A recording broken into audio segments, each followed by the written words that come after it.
তুমি বুঝো না আমার কষ্ট হয়।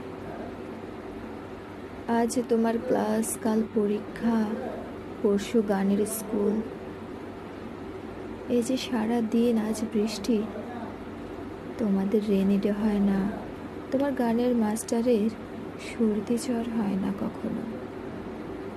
কি আশ্চর্য, একদিনও পরীক্ষা বাতিল হয় না তোমাদের।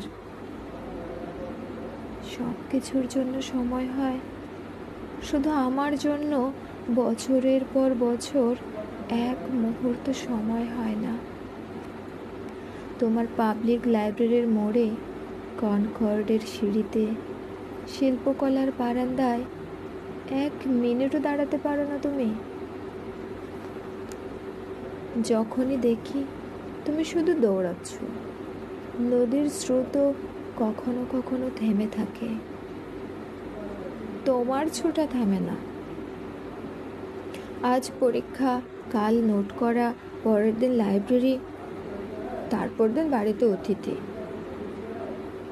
তুমি এত কাজ নিয়ে ব্যস্ত, এই অবুঝ গোলাপ ফুলটা সে কথা বুঝলো না।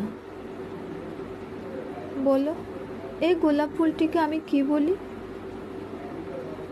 6 মাসে যখনই তোমাকে কফি হাউজের দিকে একবার আসতে বলি, তুমি মাথা দুলিয়ে বলো কাল পরীক্ষা। আজ একটু পরেই বাইরে থেকে ফোনে একটা জরুরি কল আসবে। কবে তোমার এইসব নোট, টিউটোরিয়াল, মোবাইল বোটানিক্যাল গার্ডেনের ঝোপের মধ্যে ফেলে দেবে? তুমি বুঝো না, তুমি বুঝো না হাতের এই গোলাপ ফুলটির দিকে তাকিয়ে আমার কি কষ্ট হয়।